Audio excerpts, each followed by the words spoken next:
Okay, welcome everybody to 10 Secrets to for Living Well and Thriving. I paused because I wrote a book that's so similarly titled that I never can remember which one I'm talking about, so I apologize for the pause. I'm Julie Gleeson, and we are very excited to share with you today about like shining a light in the direction that illuminates what to pay attention to when we want to reset and thrive. That's kind of really the whole point of this getting together. I'm going to have people just take 20 to 30 seconds of the panel to introduce themselves. You'll hear a lot more about them later on. But while we're doing that, why don't we mute our computers until we're ready to speak and until we get to the question and answer period. And if you do have a question, just raise your hand and we'll come back to you. So Summer, why don't you start with an introduction? I'm Summer McCool, and I'm a transformational hypnotherapist working with depression, trauma, and anxiety. And Kevin, why don't you go next? Good afternoon, I'm Kevin Wong. I've been a chiropractor for 24 years, and my specialty is the extremities of the body, mostly feet and shoulders. Thanks for being here. And Tiffany. Sorry, I skipped you, Jim, but we'll go to Tiffany. Hi, everyone. My name is Tiffiny Swan. I am a wellness advocate with doTERRA Essential Oils.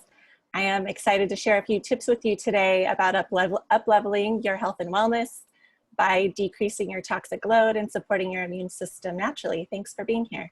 Good job. And Jim? My name is Jim Wong. I'm a certified massage practitioner. I specialize in deep tissue myofascial release and acupressure. My practice is mostly located at Dr. Kevin Wong's office. So that's the environment that I work in. That's it. Terrific. And I forgot to say who I was, other than my name. I am a wisdom coach and resilience expert, and I also help people redesign their careers. We're going to do a 3-minute meditation, and you don't have to know how to meditate to do this. We do this at the beginning of all of our webinars because it's very rare these days that people stop for 3 minutes and just focus on their breath and close their eyes and just allow their body to fully relax. So the only thing I recommend is that you're not holding something that if you drop that it would be tragic, and that your feet are flat on the floor. So it's as balanced a posture as you can get will be helpful to this. I'm going to time it. You'll hear the timer go off. I'm going to turn it down a little bit because sometimes it's so loud. And then just notice how you feel now and then how you feel afterwards. And then we'll chat a bit more. So I am starting it now.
Okay. So just take a moment and come on back and unmute yourselves for a minute and just let me know if you feel anything different after having done that. Anybody? Tired. Pardon me, you're tired? Yeah. Calmer. Can take a nap now. Yeah, yeah. Who said calmer? Good, good, good, good. Feel a sense of heaviness, and I'm not thinking about the pandemic. No, good. Is that heaviness a good heaviness? Good heaviness. Yeah, good. Okay. Not I emotional thought heaviness. I know exactly what you mean, and I thought, I wonder if I do. Anybody else? It helped me Yeah, I feel recover calmer as well. from my 2-hour webinar that happened just before this. Oh, great. Yeah, it's like bookends. I mean, it's really good. It's only 3 minutes, which is what's remarkable about this, right? It's really good to end one thing completely by just sitting still for a few minutes and then start the next thing. Your brain will really appreciate that, and you'll be more relaxed as you go into the next thing. So thanks everybody. All right. So, I noticed, oh, Yeah, go can I? ahead. Of course. Okay, so, all right. My internet connection's a little funny today. So I noticed like, oh, how nice. And then I noticed that I was thinking about what I should do next week. Then I noticed that. And then I went back to my breath. And Good. then I was like, Yeah. good again. Yeah. You know, somebody once said to me that our thoughts are like young puppies that never want to sit still. And we would never be harsh with a young puppy or a young kitten. So don't be harsh with your thinking either. Just do exactly what Christine did, which was encourage it to settle back down again. Yeah, very good. Thanks. Thanks. So we're going to do a lot of what we just did, which is point in a direction that illuminates what to pay attention to when you want to reset and thrive. And the thing that most people finally wake up to is when they're in pain, whether it's psychological pain or physical pain. That's the thing that finally will sometimes get our attention. But as Kevin, our dear Kevin Wong, Doctor of Chiropractic, says, people also ignore pain, which is not a good idea. So that's one of the reasons we're doing this webinar, is for you to know that your body's talking to you, and we'd like you to have a better relationship with it, to kind of know what it's saying and how to respond to it. Each one of our team members will be addressing 2 of the core issues that allow for natural rebalancing to occur. The truth of the matter is the body's working on our behalf all the time to try and rebalance us. And if we didn't override its signals, we'd come back to balance more quickly. When we override its signals, we end up leaning in the wrong direction all the time. And eventually, if we lean too far, we'll fall over, right? So what we want to do is get so that we can hear the subtle messages more and more quickly so that we can come back to balance.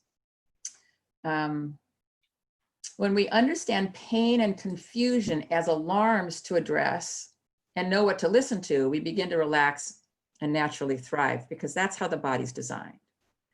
So I'm just going to give a brief outline of the direction we'll be going with our panel. So Dr. Wong will begin with the physical foundation for thriving, which is the body, the spine and the body.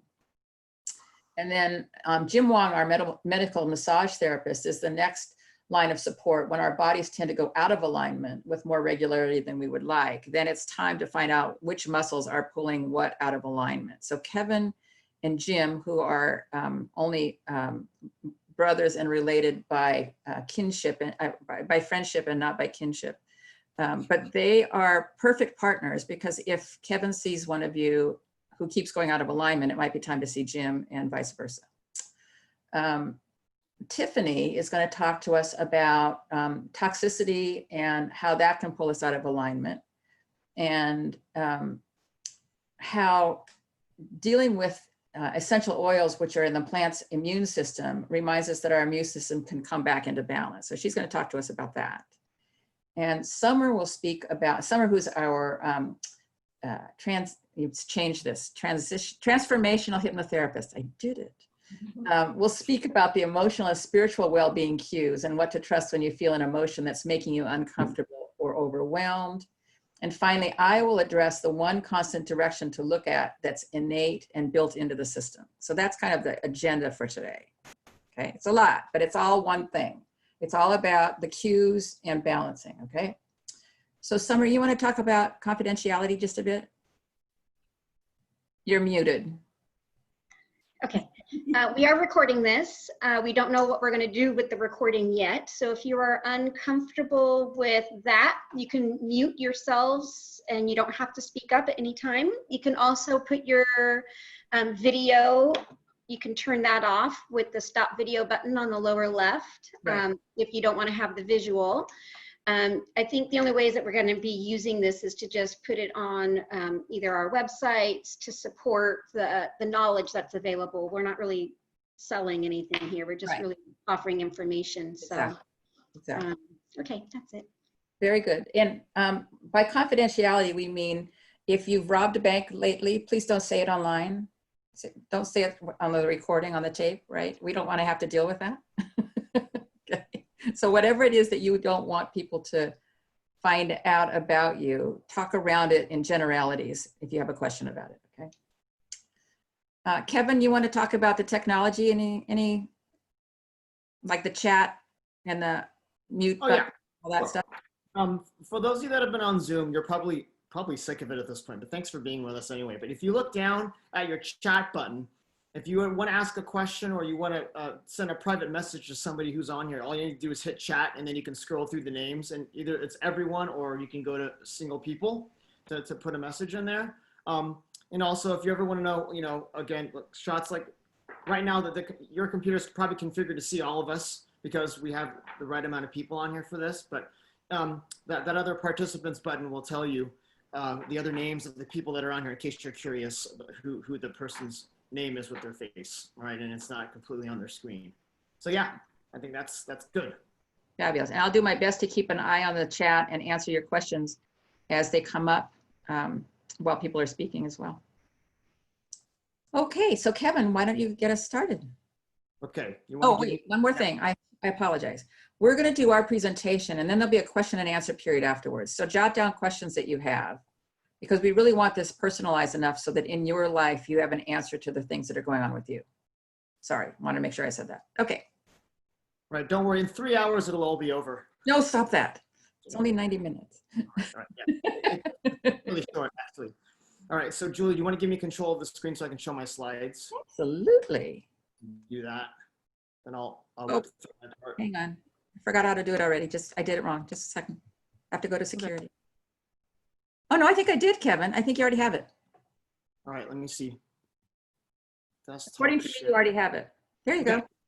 Can you guys see? Okay, cool. All right, I get to give you a 6-minute class here, my friends. So as a chiropractor, I get a lot of generalizations on what I do from people who do not know me, and they think they know what chiropractors do. And I will be very blatant in telling you that I often am accused of being a back cracker, a neck cracker. And I want you to know that what's important to me is you understand that that may be part of my job description, but it is not all that I do. I want to make my patients aware of their own bodies.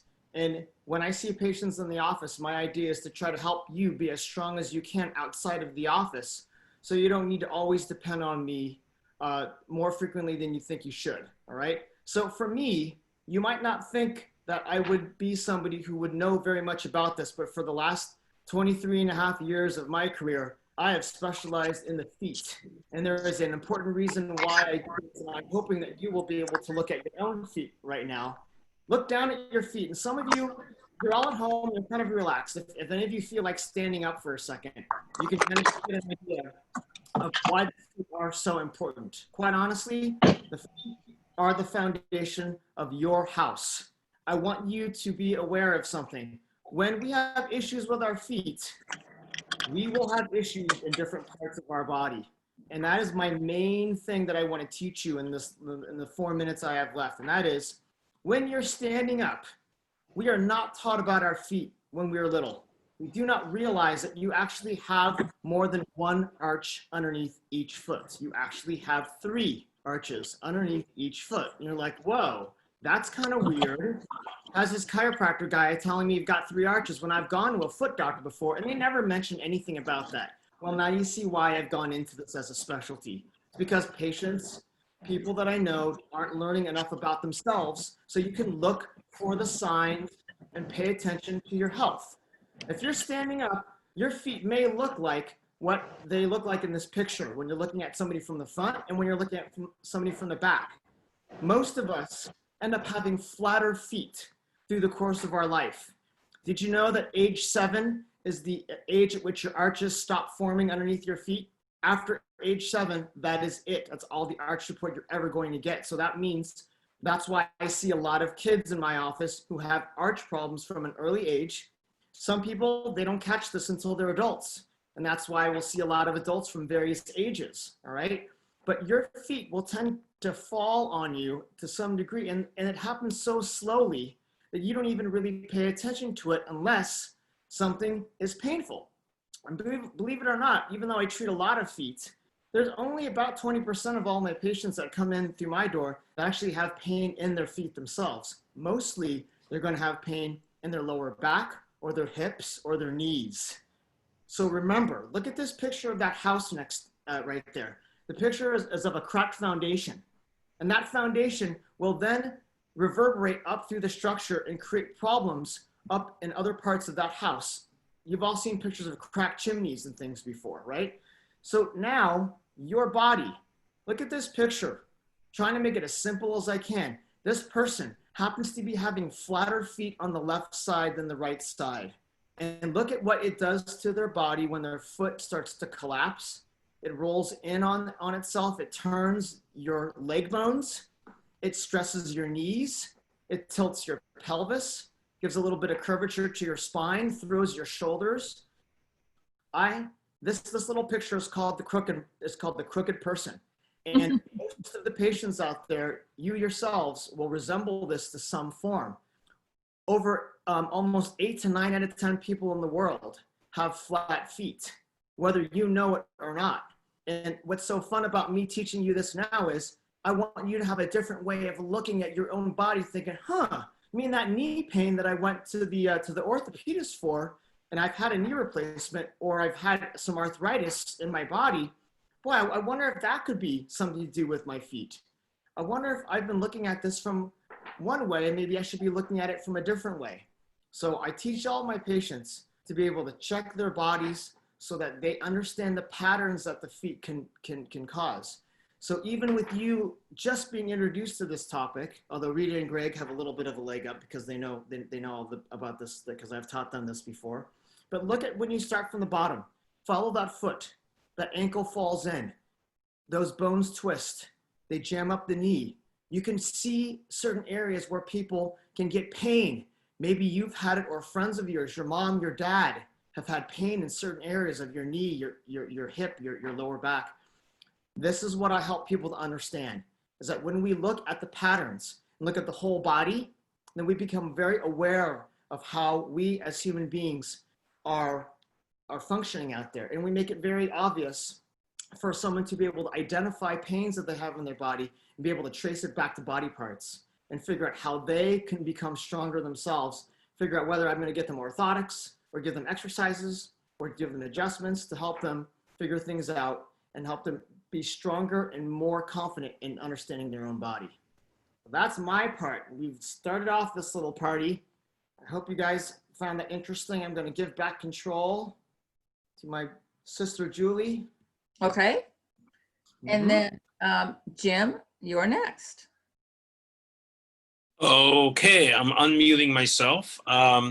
So I invite you to switch over to speaker view rather than whatever the other ones where you see a lot of different things. So that way you can see my face up close and personal, because I want to show you a few things about working on your neck.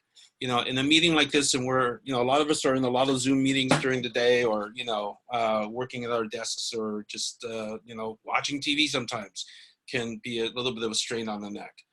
First thing I want to touch on is breathing.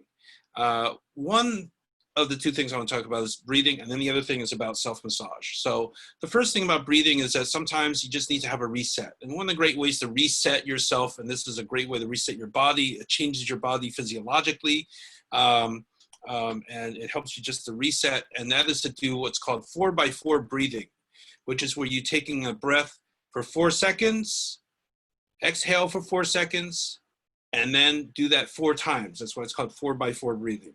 So that's a great way to do that. So if you can imagine right now, just take one breath, just go through one cycle, just taking a breath for 4 seconds. Exhale for 4 seconds. And if you imagine doing that 3 more times, it really does work. It works on the vagus nerve, and it really does help you to just sort of reset yourself for the next task or the next meeting or whatever it is that's coming up next, or to get over the meeting that you just had that, you know, where your boss just might have pissed you off or whatever. So the next thing I want to talk about is we're going to incorporate a little breathing, but the breathing that I would recommend for self-massage is a little different. The first thing that I teach my clients is how to breathe. And what I want them to do is not breathe through your nose like you do when you meditate, because that's a calming kind of massage or breathing, right? So when you breathe through your nose, it really is sort of a calming thing. It helps you sort of center within yourself. In massage, whether you're giving it to yourself or you're getting it from somebody else, what we want is sort of this net energy release. We want the energy to more energy to go out than come in, because we want all that tension to just leave your body. So I recommend that what you do is you breathe in through your, use your mouth rather than your nose, and take a deep breath in. Not too deep, like 3/4 of the way in, and then exhale, making an actual, purse your lips, make a little shishing sound so that, you know, you can actually feel and sense, you know, energy leaving you. As far as specific massage for your neck after a meeting, and this is a great time for me to do this because we're just getting started, is to teach you how to massage yourself, which is to go up here to the neck. And the thing about neck is a lot of people say, oh, it hurts my fingers, I can't do it for very long. The trick is to use curved fingers, right? When you go like this, your fingers are going to get bent back, and that's what causes tension in the fingers. So you want to curve your fingers in, like you're grabbing a cup or something like that, like this, or a vase or something like that. And you want to go to just behind the back of your head to the bottom of the base of your skull, and just hold there, and then just move down your neck. So down. And then with just one hand, do that one side, do that again at the base of the neck, and turn your head away from that hand. And leave your arm there, because you want your arm not to have to work. You don't want your arm to work, you want your hands to work. You just want to leave it there. Just hold it there with those curved fingers and just turn your head and look away. And you can feel automatically it just turns and it just ripples over the muscles in the back. And you do the same thing on the other side, down to the base of the neck, and just turn and look the other way. And then go to the center, right on either side of your spine, and just pull forward slowly, breathing out, letting it go. All the way to the front, just below your ears, and then even down your jawline, and just letting it out. And then go a little bit lower than where you were. Start a little bit lower. And move forward. And then lower. And then just move forward.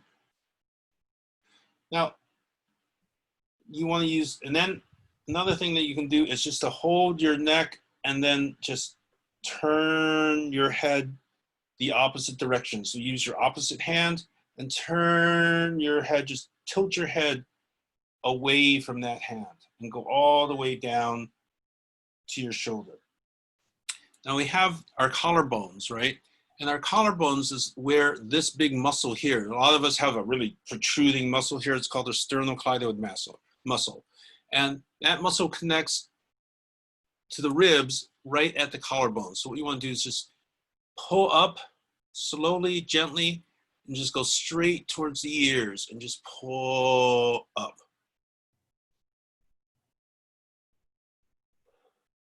And you can feel like it just wants you to let go, and then just start to explore, like, where can I follow next? Where can I go next? If your fingers are dry, maybe just use a little bit of lotion or a little bit of oil. The point is that this is something that's available to us, and the more you begin to learn about yourself and just give yourself that permission to just explore and find where those spots are. So I'm just exploring right underneath my ears, and then I'm going to come down a little bit. And then down to the back of the neck. So just a few minutes of this, just 5 or 6 minutes, just like we just spent 6 minutes doing this. And if we spend a few more minutes of this, we can just massage our neck and just allow ourselves to have those moments. One of the things I like to do is also just grab a handful of the nape of my neck. Just grab the nape of your neck and just give it a squeeze. A nice slow squeeze, and squeeze your fingers together. You can feel how it just moves all that muscle. And what you're doing is you're not just massaging muscle, you're actually moving the fascia. Fascia is just meat, right? We're all just layers of meat. So what we want to do sometimes is just move the meat in our bodies, in our necks, and then in our faces. Just move the meat. Now, one last thing I want to touch on is this is a tool. It's called an acupressure stick. I don't know if you can all see it, but it's a great device to have around at your desk. These are very inexpensive. This is 30 bucks, $29.99 on Amazon, free delivery if you have Prime. Just look up acupressure stick, acupressure with 1 C. And what this is it has all these little points that can hit on, oh, I don't know if you can feel it. I wish you could feel this, but it's wonderful. Because we can't massage our backs, but this is made to get at all the different points in your back. It comes with a chart. Some of them come with a DVD that teaches you how to use it, but it's the best $30 you can spend. And that's all I have for you. Terrific. Thank you, Jim. My neck feels so much better already. Give yourself permission. Exactly. Tiffany, you're next. All right. Thank you, Jim. I You're wish welcome. I could go take a nap right now. That felt really good. So since many of us are spending more time at home these days, I thought it would be helpful to offer some tips on how we can decrease our toxic load within our homes, which does bring more balance into our lives. So why is this important? What's that? Yeah. Sorry, the baby. She's sleeping. So why is this important? The inside of our homes are oftentimes more toxic than the outside environment. This was baffling when I first heard this statement, but this is due to the products that we use in our homes that contain chemicals. Even our furniture emit chemicals into the air. Now, we can't control all of these things within our home, but we can control some of these things. So I'm just going to give you a couple of tips. Many of these chemicals are toxic to our bodies, which can create a slew of health problems that we don't even realize a lot of times. The great news is that there's many simple, inexpensive things that we can do to decrease our exposure. So I'm just going to touch on 2 of those. The first is making changes with our household cleaners. This is a big one. I promise your house will get clean. I think that's always the biggest worry, is that, oh, it's natural. It's not going to get the mold and it's not going to clean and my house is going to stink. I promise you it will not. It will smell good and you will not go back to the other stuff once you make this change. If they have synthetic fragrance or red cautions on the label, then it's definitely time for a swap. You can go to, I don't know, has anyone heard of ewg.org? This is a great site you can go to. You can type in the products that you're using to see what some of the side effects are of the ingredients on those labels. This is a great tool to look and see what your toxicity level might be. It'll blow your mind. So making this swap is going to be better for you. It's going to be better for your pets and your kids. So here's just a couple of things I wanted to show you that I've made. I ordered these little glass bottles on Amazon. This is a glass and window cleaner. So the Windex is gone. I use 1.5 cups of water, 1.5 cups of white vinegar, 5 drops of lime, and 5 drops of lemon. And that is it. It smells so good. The white vinegar will grow on you. I think that is the biggest thing, is people are like, oh, white vinegar, it's kind of twingy, way better than Windex.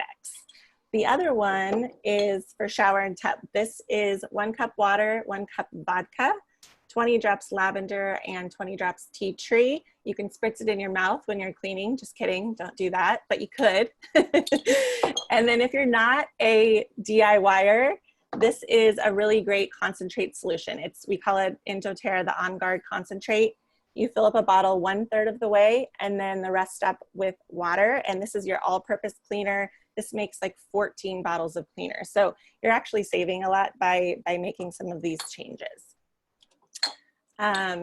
So the number 2 thing is to get rid of the Glade plugins, please.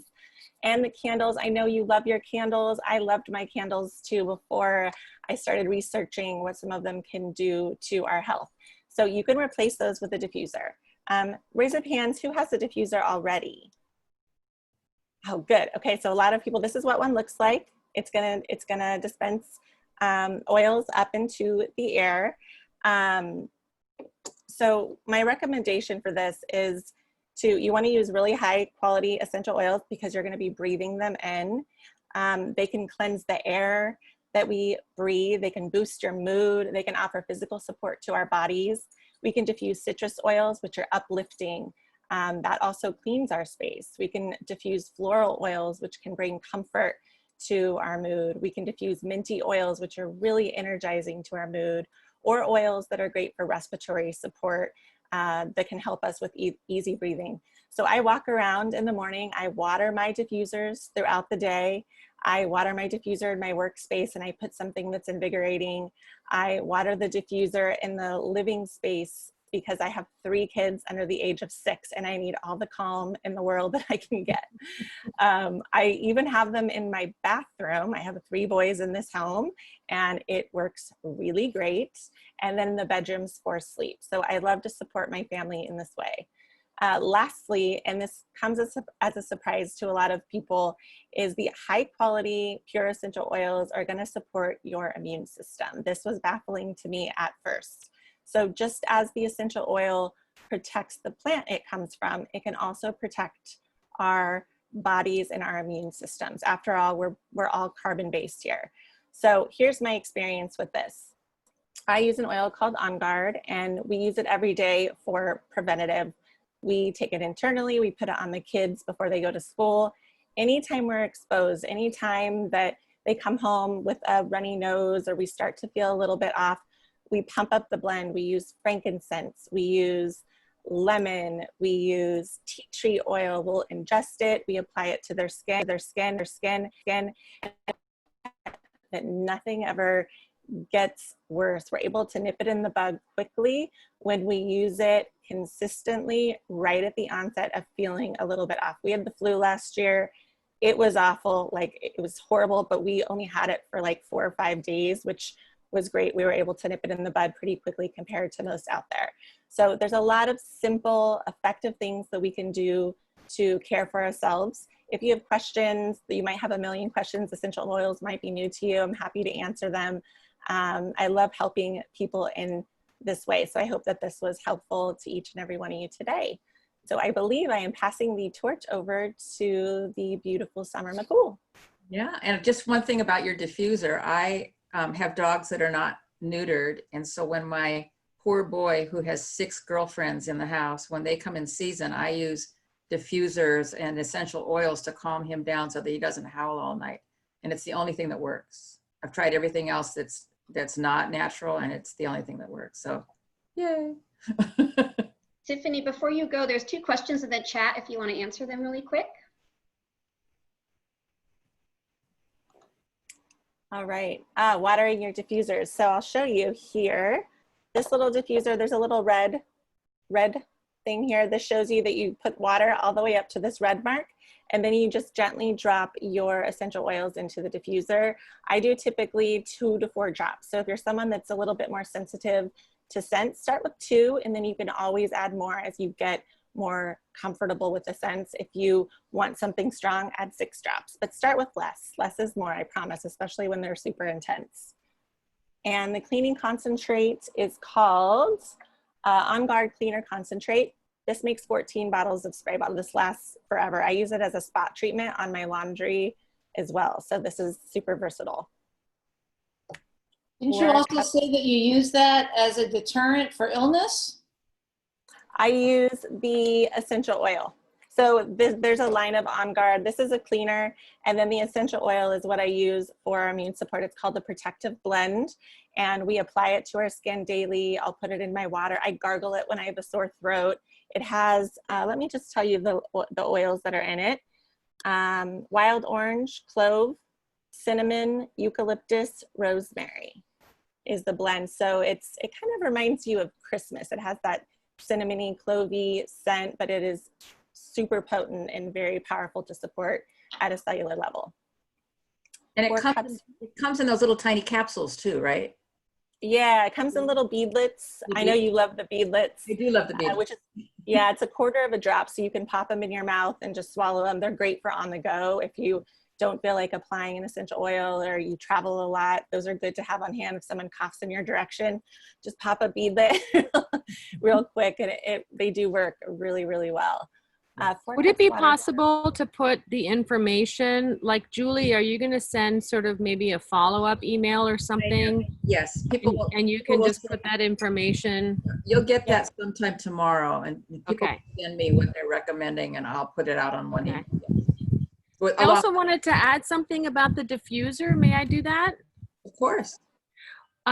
Before getting to know these little electric diffusers, I used to just do it with a candle with a little bowl and put water, and then the candle actually really We lost her. water diffuses as well, and so I still use that just because I like to look at the candle, and it diffuses well. And I also have seen just so many different types of diffusers. You know, there are some for like every budget and every style. And I have the one that you were just showing, Tiffany, and I call it our bagel. It it looks like a bagel, and I also water it regularly, so it's really helpful. Awesome. Thanks. Tiffany, Good. on that vinegar, how many cleaning, 4 cups water, 4 cups vinegar? We'll send out the recipe. Okay. It'll be in the Yeah, email. good. It'll be in the Thank email. you. You're welcome. Can I ask another question? Of course. What are your thoughts on the diffusers that have the oil and then you put the sticks in it? That's the kind I have. Is that toxic? No, not the sticks. That's totally fine. The essential oil is the one you want to make sure that it's pure, that there's no additives to the essential oil. And sometimes labels can be a little bit tricky with the essential oil industry. So you want to make sure as long as it's a pure essential oil and the stick itself doesn't have any type of fragrance on it, that will work absolutely great. But as sorry, I missed your name, Joanne, as she mentioned, you can, on Amazon, they have diffusers, I think now for $20. And I have a couple of those in my home, and they work really well. So I would recommend a diffuser for sure. Okay, any other questions? Okay, moving right along. Summer. All right, so I was going to explore a little bit today about trauma and emotions. And the gauge of trauma, a lot of the times you might think it's something as big as, say, a car accident, but it could be as simple as stubbing your toe. And so anytime our body comes into an experience that is startling or surprising or even the slightest bit painful, it could be even when you're slicing carrots for dinner and you slice yourself, that's a traumatic experience. And to expect ourselves to pretend as if it wasn't a big deal is really silly. There's, and a good example would be a 3-year-old. If they fell down and hurt their knee, we don't just say, you know, get over it, kid. We kind of take a moment, we give them a hug, we kiss their boo-boo, we make sure they're okay. So if we could take the time to be with ourselves with just as much compassion and kindness, it really does give us a little bit more space to feel what it is that we have a right to feel. And if we're hurt, we have a right to be hurt. And when we get hurt, that causes anger, and we have a right to be angry. So first, I just want to offer permission to feel all the things that you feel when you feel them. And every single one of those feelings will be felt at some point in your life, some more consistently than others. But that's what we're here to do as humans, is feel all the feelings. And it's going to be a full rainbow from the lovely to the difficult. So what I'd like to offer you is a technique that is simple, easy, free, and you can even go onto YouTube, and there's a million videos out there that you can watch for free to support you. There's also a lot of groups out there that you can join to do this technique in a group setting. And then you can also find a practitioner to support you with this if you'd like to go really deep. Sometimes going really deep in a group setting isn't always that fun. But when you do it with a group, or if you do it with the YouTube videos, this is something that they call borrowing benefits. So the way that this technique works is they're going to focus on one person or one issue, and then you get to follow along, keeping your topic in mind for yourself. And then as that person comes to balance about their issue, you will find that you'll also come to some level of balance for yourself too. And that's the borrowing the benefits. And so this technique is called EFT. You might have heard it before. It's a tapping technique, and it's called emotional freedom technique.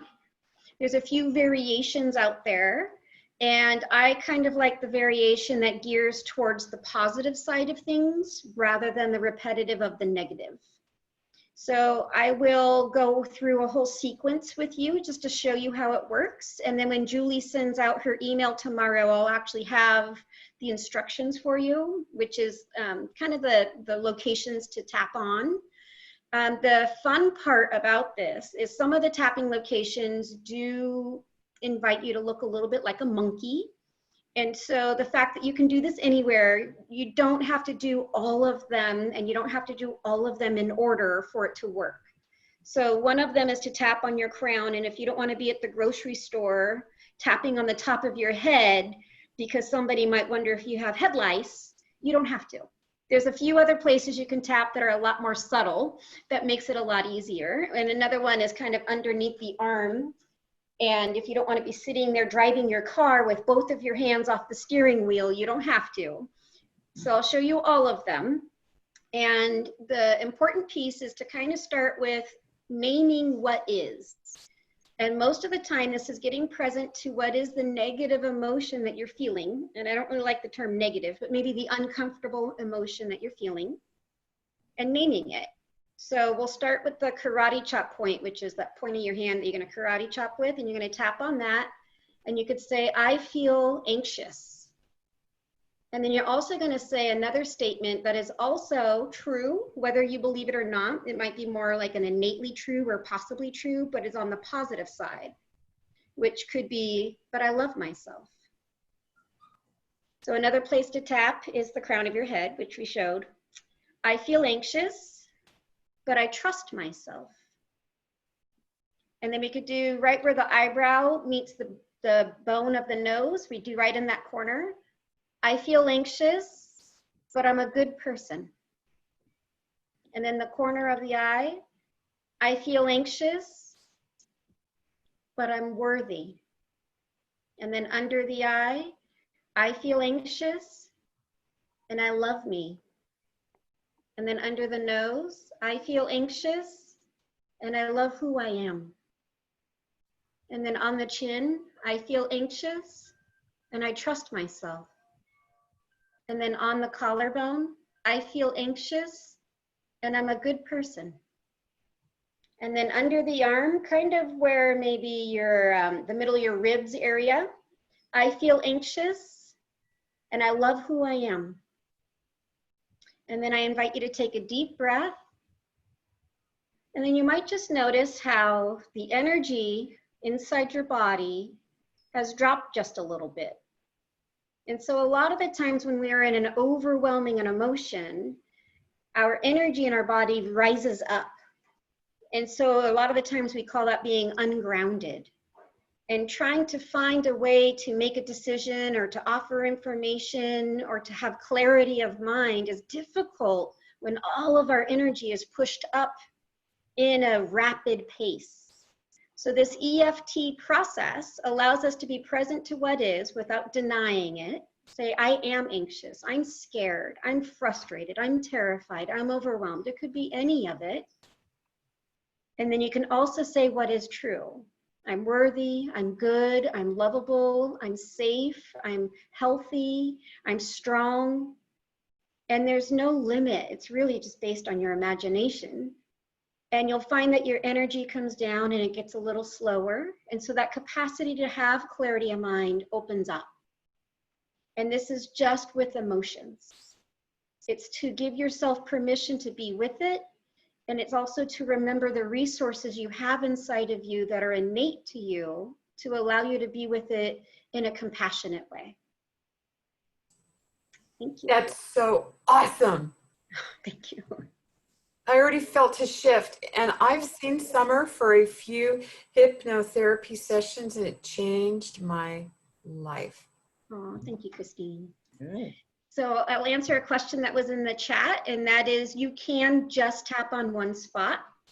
So there's no rule of thumb as to which spot that is. It might be the one that is maybe the most soothing for you, or the one that's the least obvious when you're around other people. If somebody's bothering you and you don't want them to know that they're bothering you, you can just look like you're thinking about something. Or you can just tap your hand. This one actually happens to be what they call the 1,000 point. So one of the things that Kevin and Jim work with are the meridians of energy in the body. And this one is where all of them collect. So if you just even tap on this one, you can't miss a thing. And what that offers is all the different meridians of energy running through our body.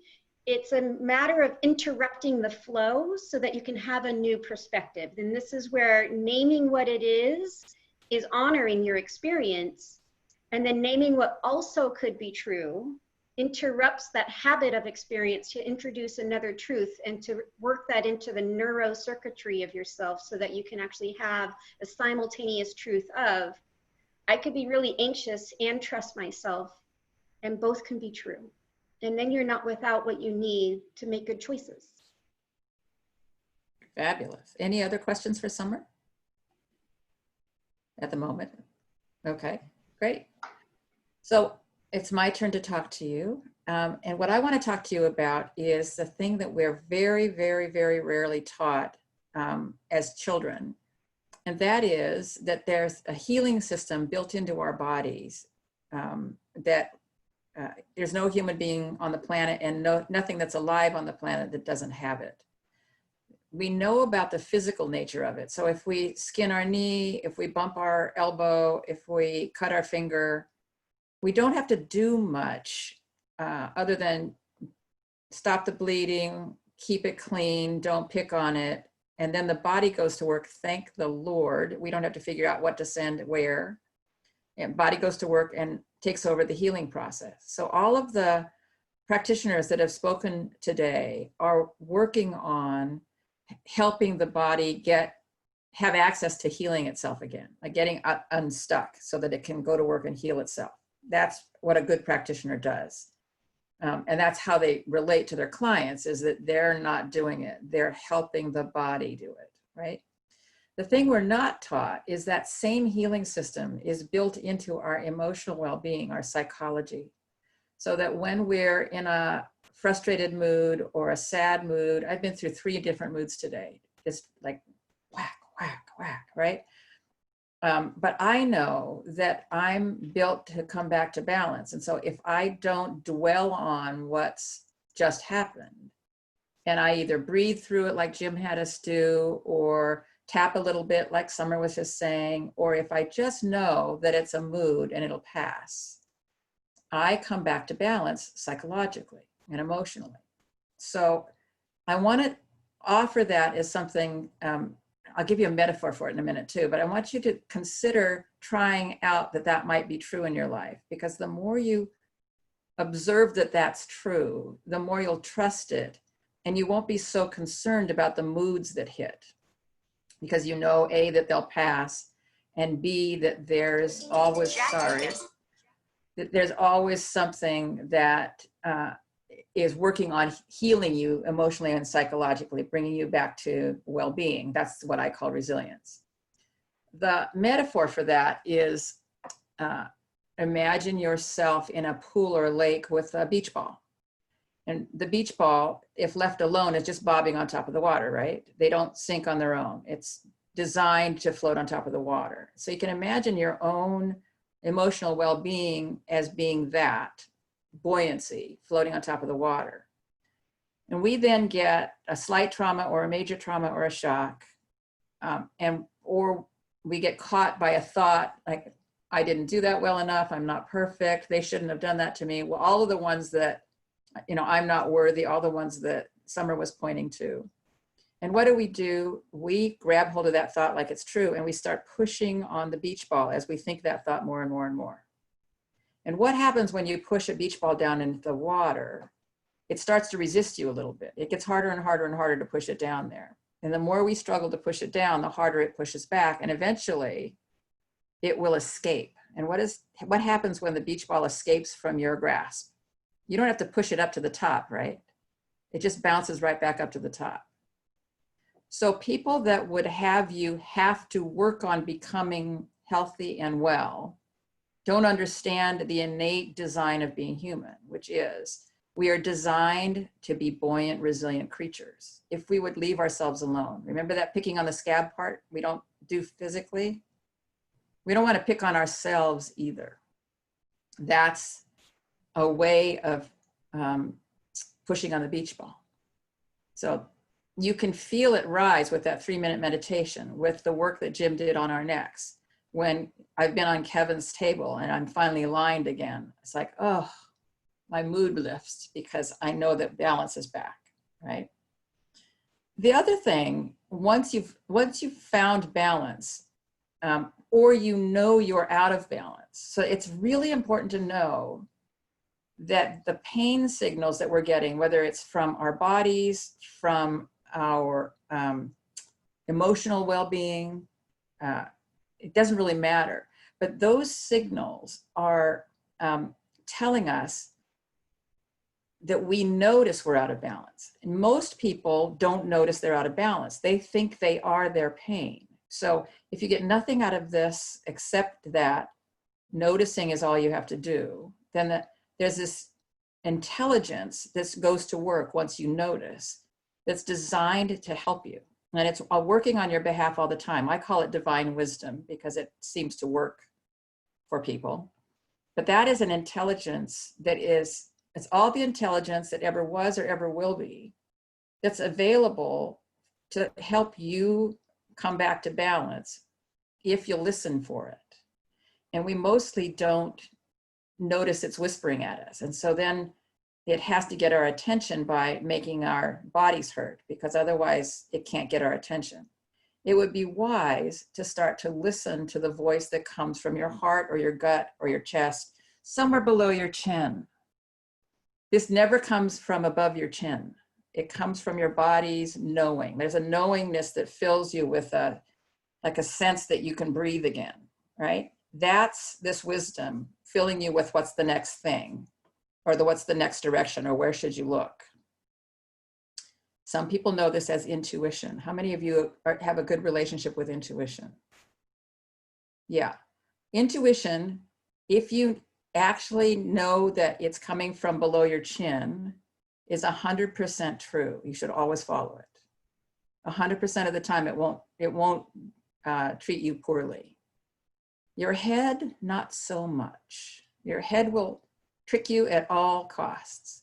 So if you're finding yourself in pain and ignoring it, or struggling with an emotion and ignoring it, check to see if the pain and the ignorance part of it, like the ignorance being like ignoring it, is coming. Where's it coming from in your body? Where are you feeling that wanting it to go away but not doing anything about it?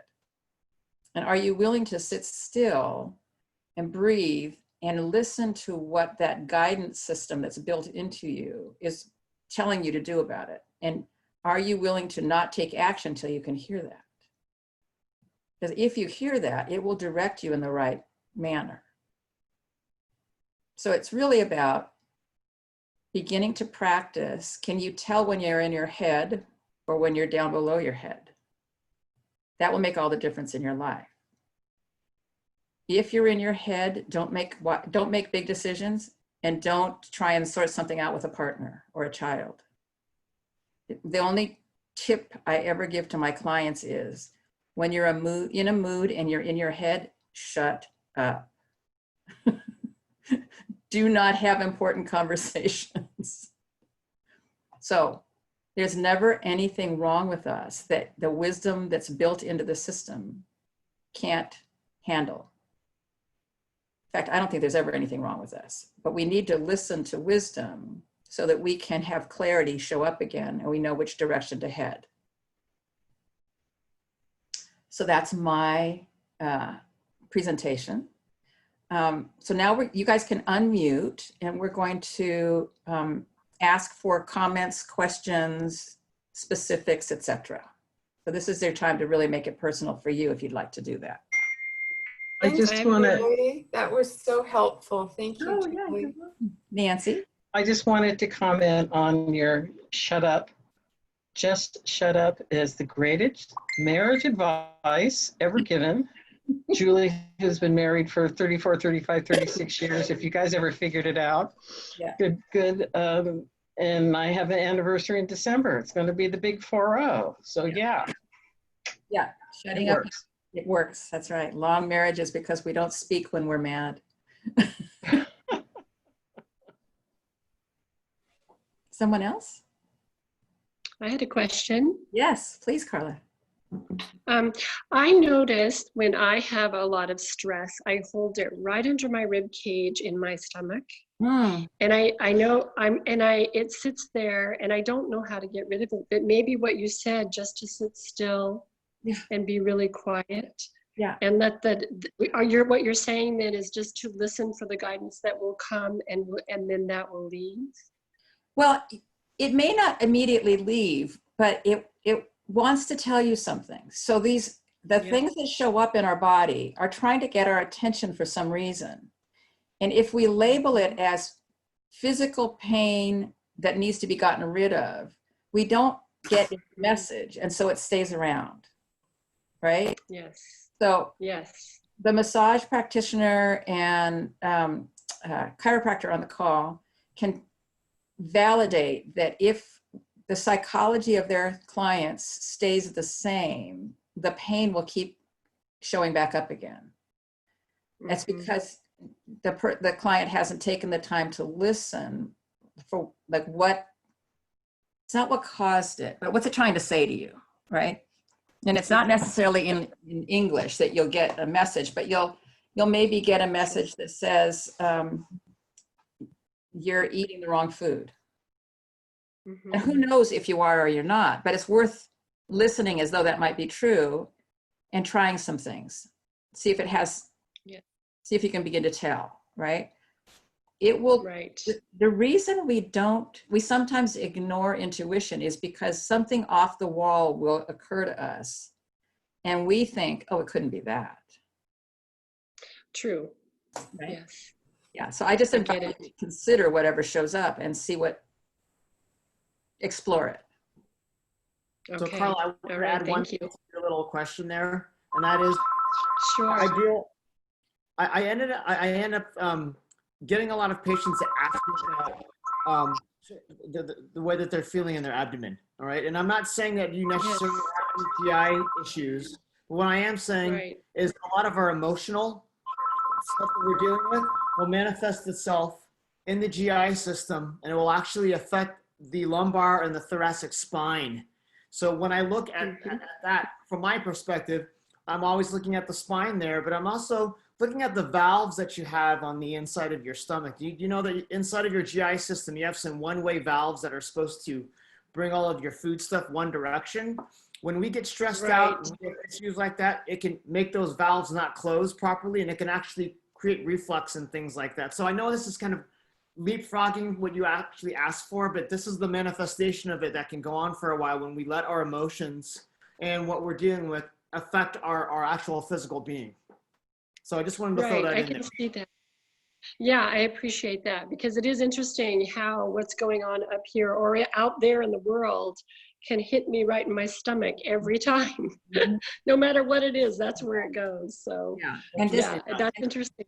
and breathing through it. If you consider your emotions to be weather, you know, sometimes we have a nor'easter hit and it lasts for a while, but it's still just weather. And the truth about weather is, even if it's bad, is it doesn't last forever. It does pass through, right? Right. And so if we know our moods are the same, we don't get so frightened by what's happening around us, because even though the world's coming apart and being put back together again, we don't have to be in a constant state of anxiety about that. We can just breathe and let the moods come and go with some of the techniques that you've been shown today. One little snippet. I'm reading an article at the moment about the 1300 to 1400 BC bubonic plague and what happened after it. Guess what happened? What was the age after the bubonic plague that killed 55 million? The Renaissance. Yes.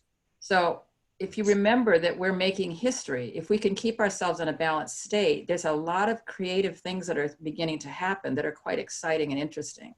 That also helps. That's very, yeah. I get that. Yes, thank you. I appreciate it. Yeah. I want to offer, Carla, a lot of the times in our life experience as humans, we end up storing energy in certain locations, and we learn this at a very, very young age.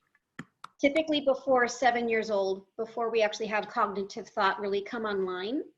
And there's an innate intelligence in you that has set up for you to hold the energy that is overwhelming to you in that place in your body. So while there's an invitation to be present to what that might be telling you, I would also invite, while you're present to whatever's there, to do so with the understanding that there's an innate intelligence that set up the system for you so that you can manage your experience, even if it meant distancing yourself from it. But as you come back to presence with it, to invite a perspective that that system was designed before you were 7. So there's an innocence in there, and there's an invitation to be really compassionate with what you find, as if what is there is a lost child or a lost kitten or a lost puppy that you're going to invite back to safety. So if we rush in and try to like fix it or figure it out, we're going to terrify it a little bit more. But if we just get present to it in a safe way to coax it out so that it can know that it's going to be safe with you, then it actually changes that pattern for you by integrating it into who you are today, knowing that you have more resources now than you did back then. Yes, I like that. It's interesting because it has moved. It used to be in my throat when I was a younger woman, and it has moved down to my stomach now, but it always goes somewhere. Yes. So I always know I gotta work on something or let it go, I guess. But it always, my body lets me know. It's very in tune. So I appreciate all of your advice very, very much. Beautiful. Someone else? I have it. Yes. So Julie, this is for you. Yeah. I'm in tune with my body and intuition. But if I don't have time to rest, like today I was absolutely exhausted. And it was proven to me when I just was like tripping and it was proven in so many different ways. So I asked my body, and my body said, my inner spirit said, please let me rest.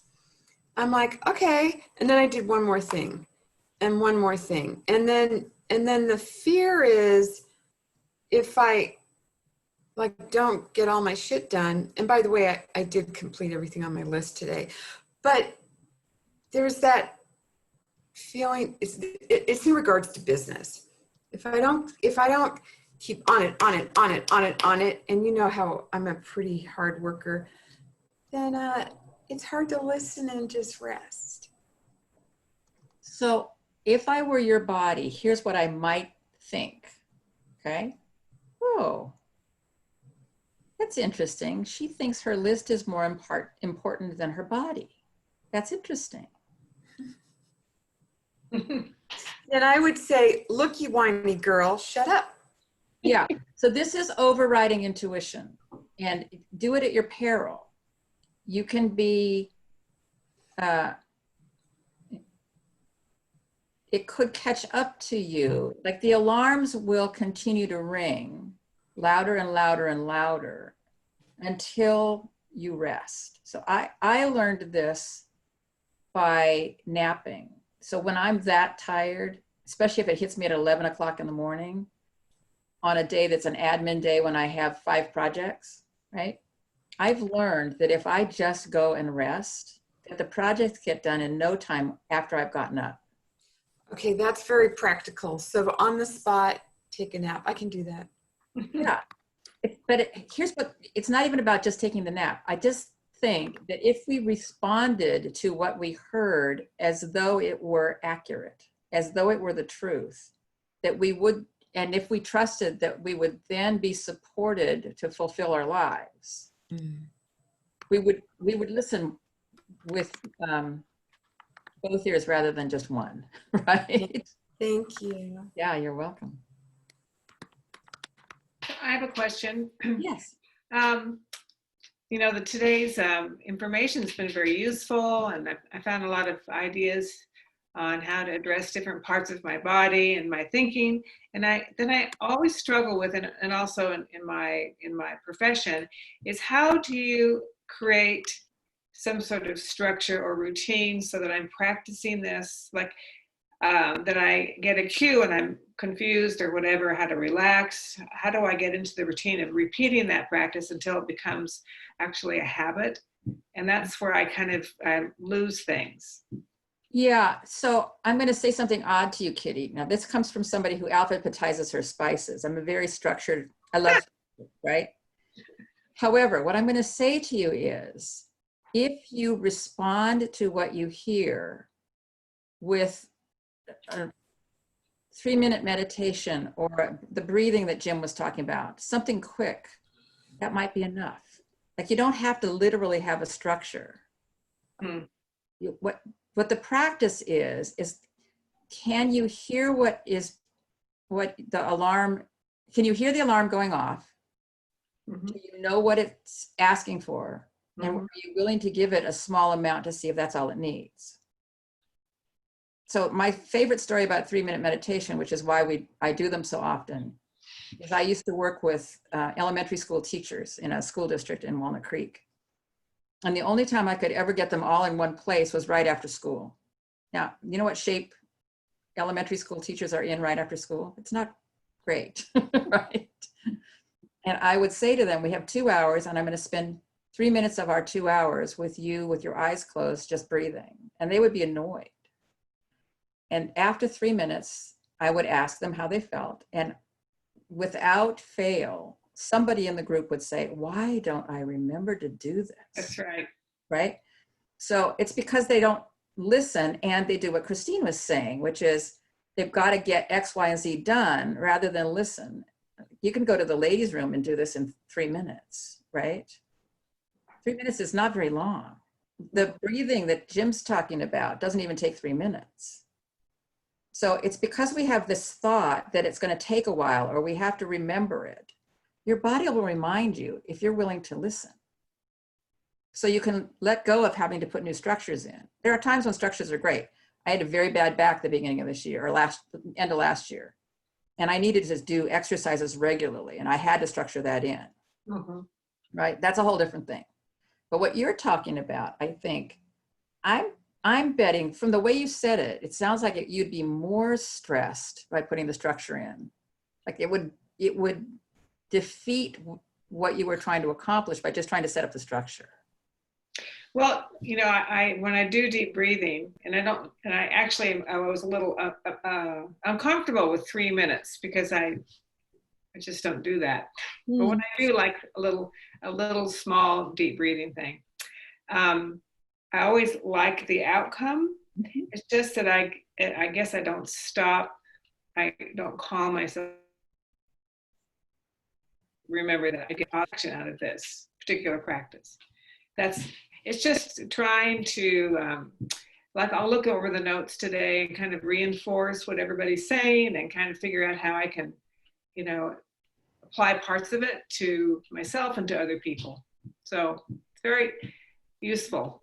So just for a moment, everybody think of a time when they felt absolutely fabulous.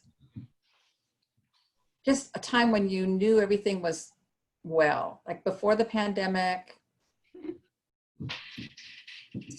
Everybody got one of those in mind? Mm-hmm. So can you just feel how that feels to be back in that moment? Everybody got that? Mm-hmm. That's room temperature for you. That's what normal is for you.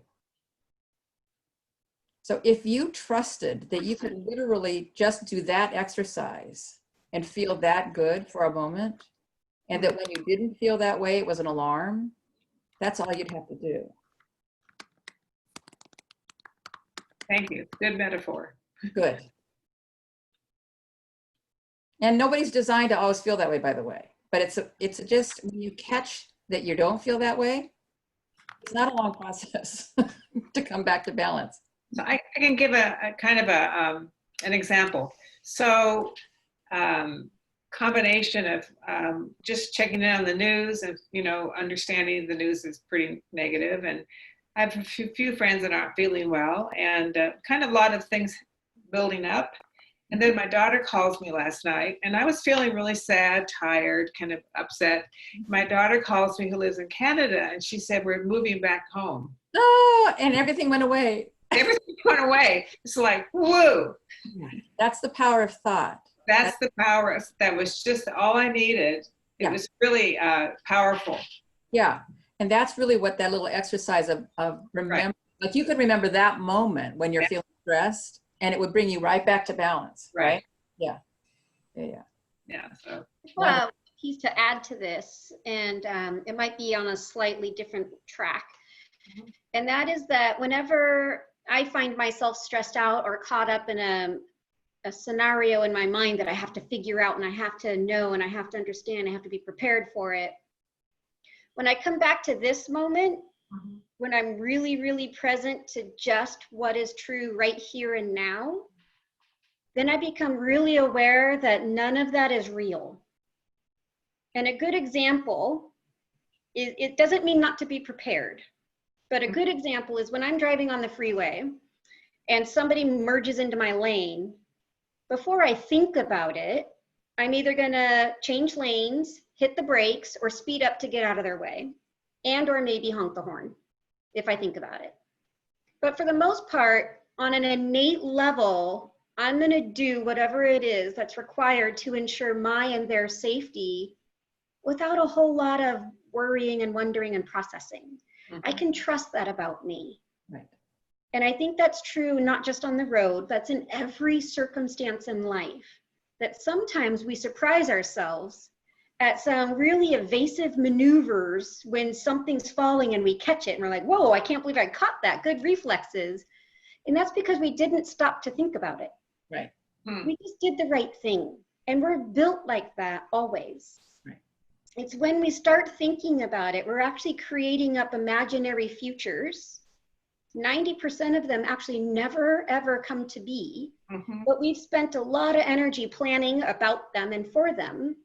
But then when we get to the future, which is now that we're actually in, we're just doing what there is to do naturally and easily before we even worry about what we're going to do, because we're doing the right thing. Mm-hmm. We're always going to do the right thing. We're going to follow our heart. We're going to follow what's good for the all.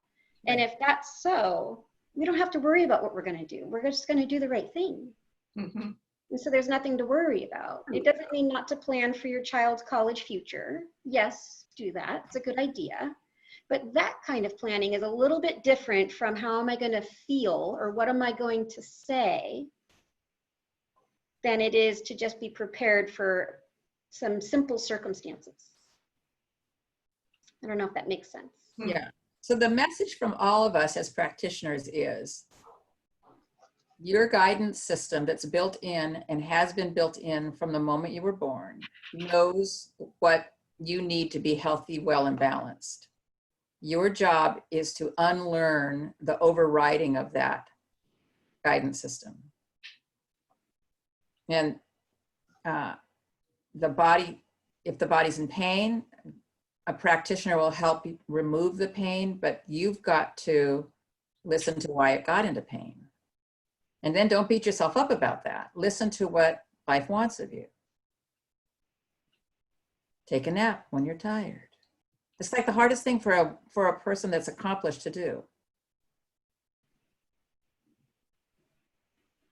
So we have time for one more. Julie's not kidding when she says that, and it took her a long, long time to finally try it. Yeah. Oh yeah. Yeah. I had to get cancer twice. I'm now fine. There's no residuals. But I had to get cancer twice to actually learn to listen to my body. I didn't learn it on one.